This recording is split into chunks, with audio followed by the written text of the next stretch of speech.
الحمدللہ وکفا والسلام علی عباده الذین اصطفى اما بعد فاعوذ باللہ من الشیطان الرجیم بسم اللہ الرحمن الرحیم۔ رمضان کے آخری رات کے بارے میں تھوڑا سا وضاحت سے بات کرنی ہے۔ حضرت ابو ہریرہ رضی اللہ تعالیٰ عنہ مبارک سے روایت ہے کہ رسول اللہ صلی اللہ علیہ وآلہ وسلم خاتم النبیین مبارک نے فرمایا کہ رمضان کی آخری رات میں آپ کی امت کے لیے مغفرت اور بخشش کا فیصلہ کیا جاتا ہے۔ آپ صلی اللہ علیہ وآلہ وسلم خاتم النبیین مبارک سے دریافت کیا گیا یا رسول اللہ کہ کیا وہ شب قدر ہوتی ہے؟ آپ صلی اللہ علیہ وآلہ وسلم خاتم النبیین مبارک نے فرمایا کہ شب قدر تو نہیں ہے، شب قدر تو نہیں ہوتی، لیکن بات یہ ہے کہ عمل کرنے والا جب اپنا عمل پورا کر دے تو اس کو پوری اجرت مل جاتی ہے۔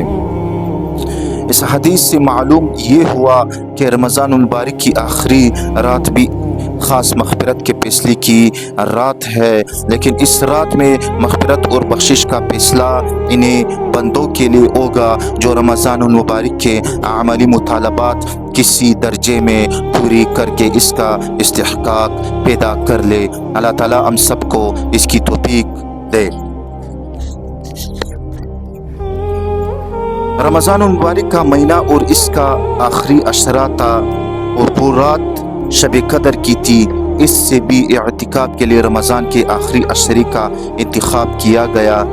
روح کی تربیت و ترقی اور نفسیاتی قوتوں پر اس کو غالب کرنے کے لیے پورے مہینے رمضان کے روزے تو تمام افراد امت پر فرض کیے گئے ہیں، گویا کہ اپنے باطن میں ملکوتیت کو غالب اور بہیمیت کو مغلوب کرنے کے لیے اتنا مجاہدہ اور نفسانی خواہشات کی اتنی قربانی تو ہر مسلمان کے لیے لازم کر دی جاتی ہے۔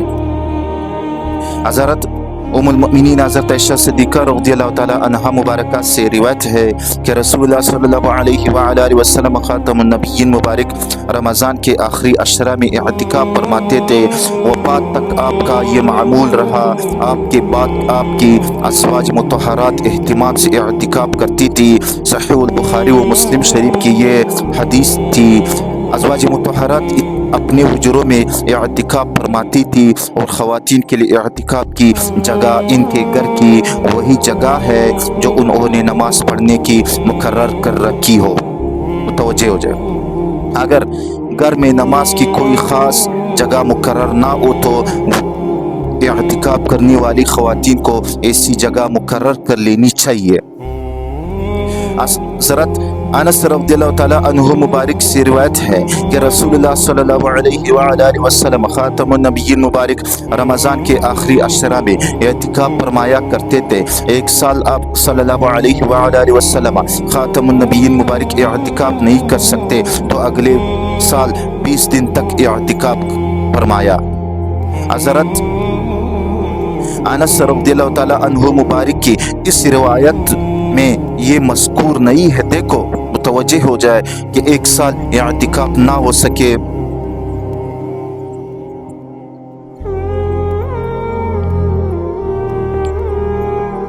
ایک سال اعتکاف نہ ہو سکتے کی کیا وجہ پیش آئی تھی؟ سنن نسائی اور سنن ابو داود وغیرہ میں حضرت ابی بن کعب رضی اللہ تعالیٰ عنہ مبارک کی ایک حدیث مروی ہے۔ اس میں تصریح ہے کہ ایک سال رمضان کے عشرہ آخر میں آپ صلی اللہ علیہ وآلہ وسلم خاتم النبیین مبارک کو کوئی سفر کرنا پڑ گیا تھا، اس کی وجہ سے اعتکاف نہیں ہو سکتا تھا۔ اس لیے اگر اگلے سال آپ صلی اللہ علیہ وآلہ وسلم خاتم النبیین مبارک نے 20 دن کا اعتکاف فرمایا، اور صحیح البخاری میں آپ دیکھیے حضرت ابو ہریرہ رضی اللہ تعالیٰ عنہ مبارک سے مروی ہے کہ جس سال آپ صلی اللہ علیہ وآلہ وسلم خاتم النبیین مبارک کا وصال ہوا، اس سال کے رمضان میں بھی آپ صلی اللہ علیہ وآلہ وسلم خاتم النبیین مبارک نے